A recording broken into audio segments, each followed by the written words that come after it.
Hace millones de años se contaba una historia que resumía la creación del universo. Esta historia sobre todo se contaba a los sacerdotes, a los Arsayán para su aprendizaje. Empezaba de la siguiente manera. En el principio solo existía el Majas. El vacío durmiente. Sus sueños eran tres. Ham. La inspiración. Het. La contemplación. Hum. La exhalación. Esta frase es fundamental para todos los seres que existimos. Habla de una entidad que se llama Majas. En realidad no es una entidad, es un concepto. Majas son tres de las letras que dan origen al espíritu, al alma y al cuerpo del primer ser universal. En la lengua sayónica toda la estructura de la filosofía se daba a partir de la lingüística, o sea del idioma. El idioma era la tecnología, o la herramienta que permitía acceder a las personas a la información universal. Para acceder a la información se utilizaban mantras, o palabras que explicaran los conceptos cósmicos de una forma más humana. Y a cada aspecto o proceso del universo, se le ponía un orden basado en el orden de las vibraciones, es decir, habían estructurado el universo sonoramente. Dentro del abecedario sayónico hay un orden que tiene que ver con 9 vocales, pasando por 4 procesos. La forma de ordenar el abecedario era: se colocaban las 3 respiraciones, ham. La inspiración, het. La contemplación, hum. La exhalación. Y cada una de estas 3 fases de la respiración emitía una sagrada trinidad, es decir, un sonido, una luz y una forma. El sonido, la luz y la forma de ham eran las primeras 3 vocales.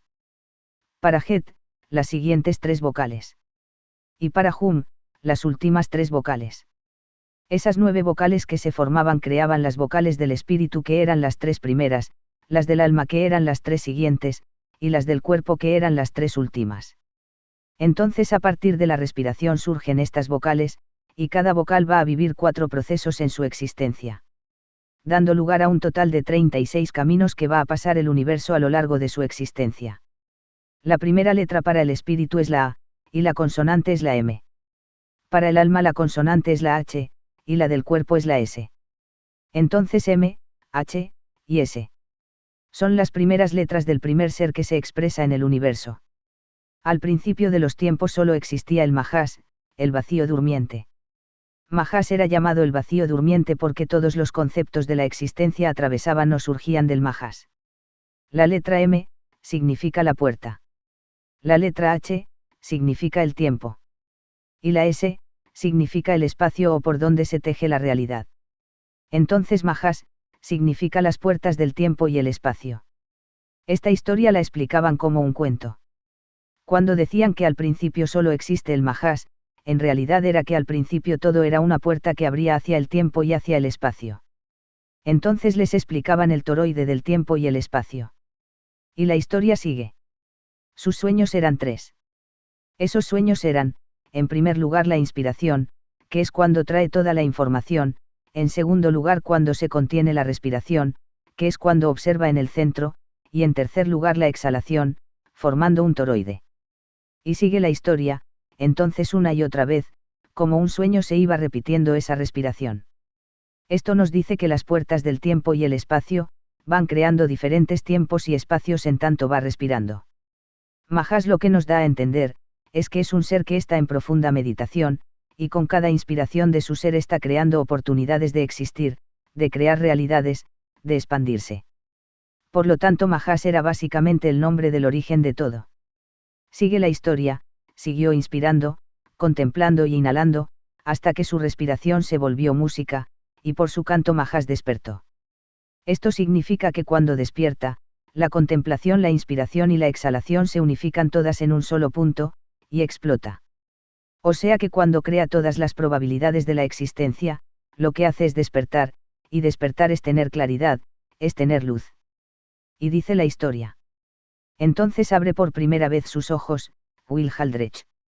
Will Haldrech es el gran ojo, el ojo que todo lo ve, que no es en sí un gran ojo, sino que es una esfera que abarca todas las direcciones, y toda la contemplación de la existencia, eso es lo que representa y significa Will Haldrech. Por eso todas las culturas antiguas han representado el cosmos como si fuera un ojo. En realidad lo que están representando es la forma en que el universo, que es una esfera, se ve al duplicarse y salirse de sí misma. Cuando un ser completo, como es una esfera, se expande y se duplica sobre sí misma, inspira, contempla y exhala. Al exhalar se separa de sí mismo, en el medio queda esta visión, dejó de observarse a sí mismo en el interior, para poder verse en el exterior. Esta imagen es fundamental en todas las culturas que hablan de la divinidad, como un ser que se multiplica a sí mismo, para observarse a sí mismo. No hay que confundirlo con ninguna religión, ni secta, tan solo es biología. No tiene nada que ver con los Illuminatis, ni la masonería ni el ojo de Horus. Todos los que vinieron después lo único que hicieron fue reinterpretar esta información. Una información que es biológica. Cuando hablemos del gran ojo, olvídense de las sectas o religiones, estamos hablando de la división de un ser esférico, que se multiplica por mitosis, por vasica piscis, quedando en el centro otro ser, que contempla las dos realidades como una, por eso es el gran ojo. La historia sigue, entonces el gran ojo, al ver sus sueños 9 lágrimas de luz dejó derramar a su alrededor. Estas 9 lágrimas son las dimensiones. Sigue la historia, iniciando así los caminos del universo. El primero Lat, el principio y la unidad. El segundo Sut, el tiempo y el espacio. El tercero Dis, la familia divina del espíritu, el alma y el cuerpo. Cuarto Tet, los pilares del cielo y la tierra, los fundamentos. Quinto Gis, la voluntad que unifica las realidades. Sexto Yem, la entrega de los espacios. Séptimo Is, el sendero de la iluminación. Octavo Hom, la entrega de los tiempos. Y noveno Doufs, el fruto divino. Estas 9 lágrimas hacen referencia a las 9 perspectivas en las que el ojo observó las realidades. Por lo tanto son las 9 dimensiones. Estas 9 dimensiones están contempladas en 3 grupos. Ham el espíritu, Yet el alma, Hum el cuerpo. En la antigüedad no contábamos hasta 10. Nuestro sistema de contabilidad era de 12. Se contaba de 12, en 12. La explicación es que en una mano tenemos 5 dedos, en la otra otros 5, después la unidad de una mano con los 5 dedos, y la unidad de la otra mano con los otros 5 dedos, esto hace un total de 12. En nuestras manos teníamos al espíritu, al alma y al cuerpo, y las 9 dimensiones juntas. Toda la creación en nuestra forma de contar. Cada uno de los caminos que se fueron creando en el universo, surgen a partir de este ojo, porque este ojo empieza a multiplicarse por 2, luego se sigue multiplicando y multiplicando, hasta crear todas las realidades posibles en el universo. Que se van expandiendo y son las diferentes esferas que van a existir en los diferentes universos. Seguimos con la historia, el gran ojo vivió sus sueños, y se observó, así el vacío se volvió plenitud, la nada se volvió, todo el Mahá se volvió Saham, y sus ojos fueron sonidos, fueron luces, fueron formas. Cuando dice el Mahá se volvió Saham, aquí tenemos otro palíndromo. Saham son las últimas letras del abecedario, que se duplican en 36 letras positivas, y 36 letras negativas.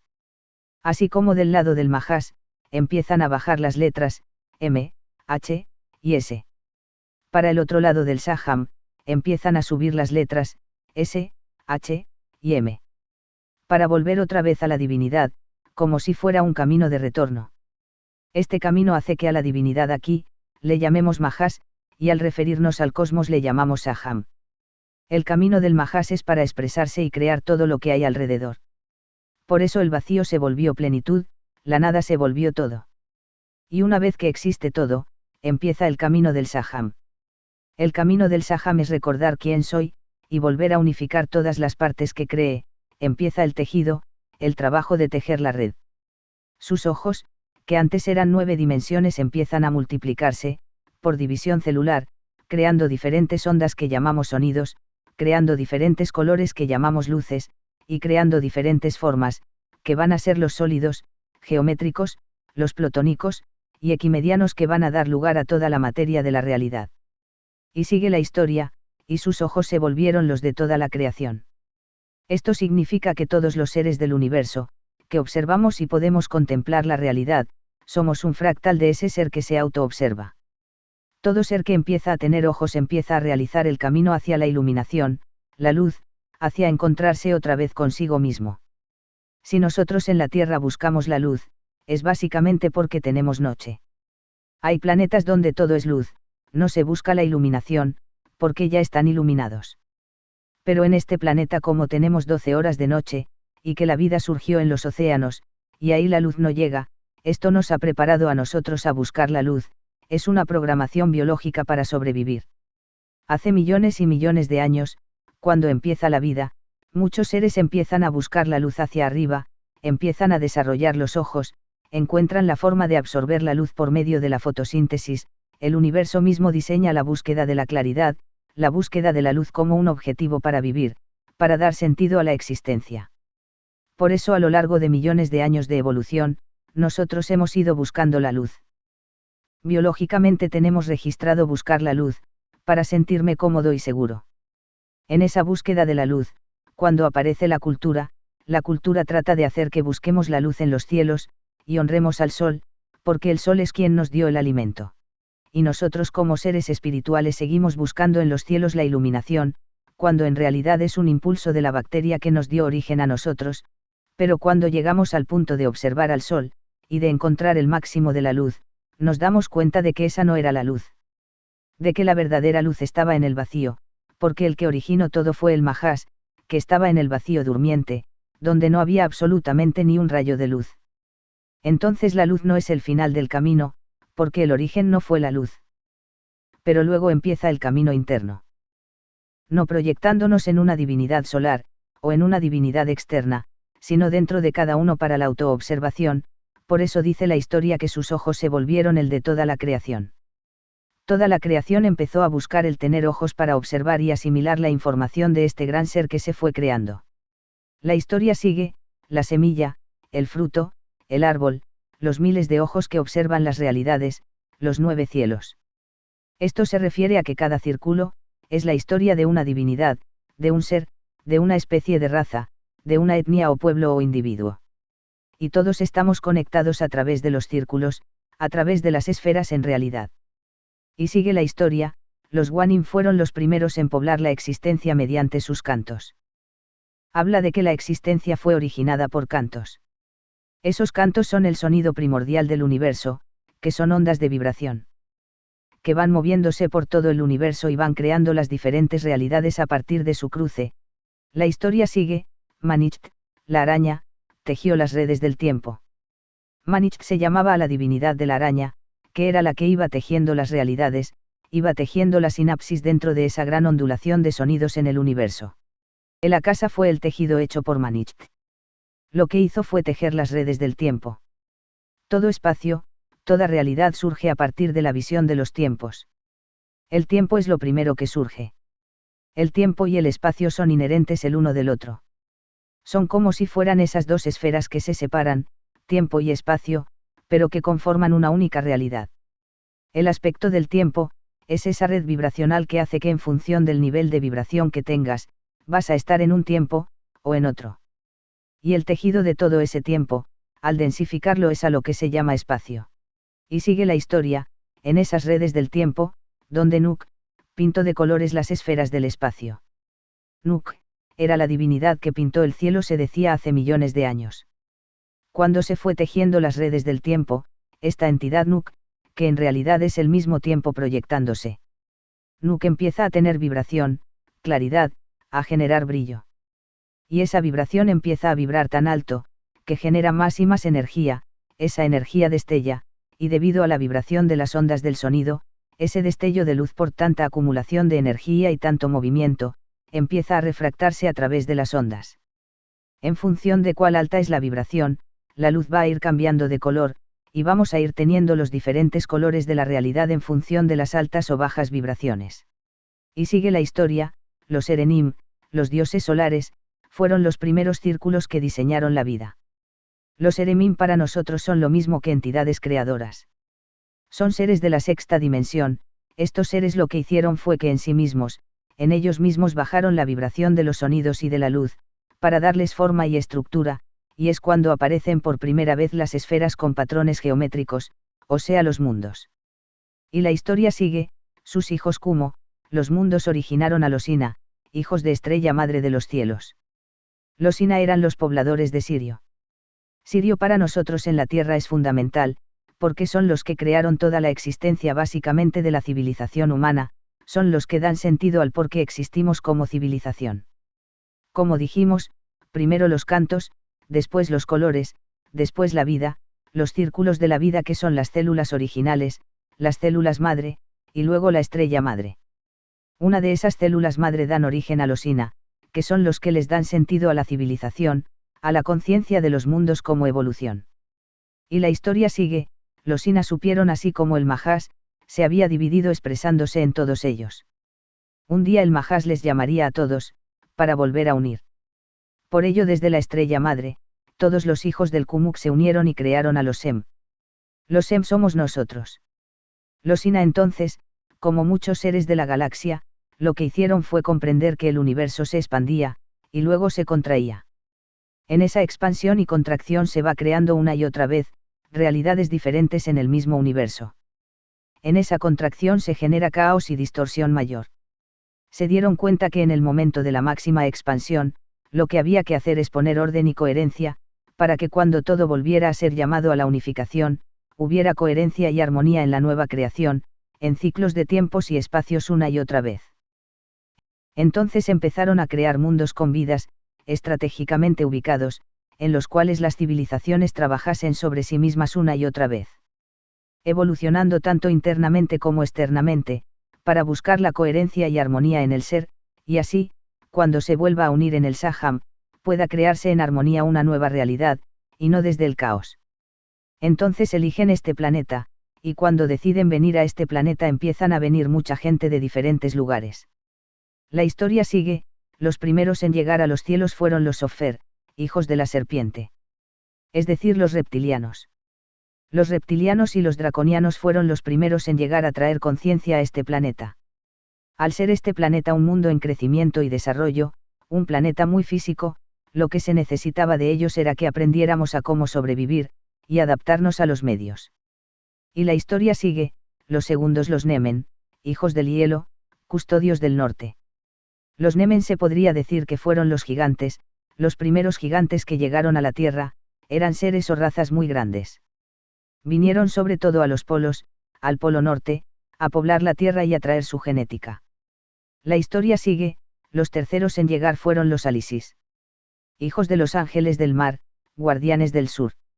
Los Alisis son los que algunos conocemos como Lemuria, que vinieron a traer su néctar, su orden, su filosofía de vida a la Tierra para que haya armonía. Y la historia sigue, los cuartos en llegar fueron los Arlgie, hijos del cielo, guardianes del oeste. Los Arlgie son los que los persas llamaron Anunnakis. Los Anunnakis fueron la raza que vino a traer su genética, porque sus mundos estaban muriendo. Ya se había practicado en sus mundos todo esto, y como no se logró concretar, vinieron a este mundo a traer su genética, antes de que terminaran de morir todos, porque se había terminado su tiempo evolutivo. Y la historia sigue, estos últimos tuvieron hijos con Sem, Sem son los humanos. Y sigue, y el gran padre Saham, les protegió como el mayor tesoro del mundo, como la raza final, la raza perfecta. Los Atilges, que son los azules, se les decía los azules porque venían de mundos donde no había tanto oxígeno, al adaptarse a este planeta muchos de ellos dejaron de ser azules, y la historia sigue. Los Atilges tenían una misión en el mundo, crear las maquinarias capaces de hacer que el Majas se transforme en Saham. Hacer que la luz penetre en la oscuridad, hacer que las estrellas se plasmen en la tierra, que la red de Manik una a todos, volviendo a ser uno ingresando al sueño de la creación. Esto que aquí se describe, son las construcciones de las pirámides y de los templos de todos los caminos sagrados. Los templos y las pirámides tenían como objetivo hacernos ir hacia el centro, volver a nosotros mismos y atravesar todas las líneas del tiempo y el espacio. Eran un sistema de maquinarias que permitían entrar a la red de Manik, la red cósmica, la red de información. En la antigüedad este proceso se conocía con el nombre de Artetunti. Todas las pirámides y templos que existían eran una proyección del cielo en la tierra, imitaban a las estrellas y a las puertas entre los diferentes mundos, y las diferentes dimensiones. Si utilizabas correctamente estas maquinarias, las puertas de este mundo se podrían abrir a todas las dimensiones y podríamos marcar una gran diferencia en la evolución de la galaxia y del sistema universal. Y la historia sigue, los Ina que enseñaron a los Ket a construir con música los portales entre el cielo y la tierra. Y los Ket dominaron el mundo, hasta que un día todo cambió, las Daznas, las 12 familias, se disputaron la soberanía del mundo, expulsando a los guardianes de las 4 direcciones. Los hombres tomaron el poder de los pueblos, invadiendo los círculos ajenos, y la colonia se volvió un imperio, y las islas se fragmentaron en oposiciones. La capital Jefexión colapsó por su propia avaricia y ansia de control, llevando al mundo a un tiempo de desconfianza. Y por consiguiente de desconexión. Pero mucho antes de que esto sucediese, tiempo atrás de la caída, 4 hermanos salieron de la gran isla de 7 colinas, Hecaron, y crearon juntos a Lusina, el camino hacia la iluminación del mundo. Kulsa, el gran río es el camino del cielo en la tierra, uno de los 4 hermanos, fue madre de nuestros ancestros en la tierra, mis abuelos en Hecaron en la isla de los Isa, ellos en persona, me narraron esta historia que hoy te cuento a ti. En tu sangre fluye la sangre de la estrella madre, y en ti reside la gran herencia de los azules. Pues tu útero es el mundo. Los atlantes cuando descubrieron y se dieron cuenta, de que el humano era una extensión de los ojos de la divinidad, se dieron cuenta de que si lograban acceder a los ojos del mundo, entonces podrían ver al mundo. Y lo hicieron, atravesaron los nodos, y se dieron cuenta que podían ver la información del planeta, y la información cósmica. Pero como en este planeta estábamos separados, el mundo se separó en 12 partes, estas fueron dominadas por 12 familias atlantes, 12 azules. Estos empezaron a disputarse entre sí, quién tenía razón, o cuál era el portal más importante. Esta constante lucha externa, hizo que el mundo interno se desvaneciese, y esto hizo que la Atlántida cayera, que cayera la red. Después se construyeron caminos iniciáticos, a lo largo del río Nilo se construyó uno de ellos, para preparar a personas en su interior, y no pasaran por lo mismo que habían pasado los atlantes. Este camino era para que las personas tuvieran crecimiento interno y que pudieran trabajar para el cielo y la tierra y custodiar los portales, sin interés alguno. Lo fundamental para los Arsayan era no poseer la red, sino ser capaz de conversar con ella. Por eso se preparaba a gente con la capacidad de amar, y conectarse con la realidad, amar y conectarse con la red. La intención era que pudieran hablar con la red, no poseerla. Sin embargo, el periodo evolutivo ya había terminado, y no pudieron terminar con esto. Tendríamos que esperar, decían los Inca, hasta el momento de la oposición, y ese momento de la oposición son 12.000 años después, es decir ahora. Por eso estamos recuperando toda la información, porque tras la caída de la Atlántida no hubo forma de poder conectarnos todos en red. Ahora estamos volviendo a conectarnos con esa información. El cielo en la tierra no es solamente las estrellas en forma de pirámides, también tiene que ver con volver a traer coherencia en el proceso de evolución, para que cada vez que se expande y se contrae el universo, nosotros podamos enviar sintonías de armonización a ese proceso. Por eso hacer el camino yo soy, es abrir las puertas hacia este proceso de canalización, de información de otras dimensiones y otras realidades. Una clave fundamental que nos da esta historia, y que se comparte con muchas culturas, y con pensamientos filosóficos y demás, es que la respiración es clave fundamental en este proceso.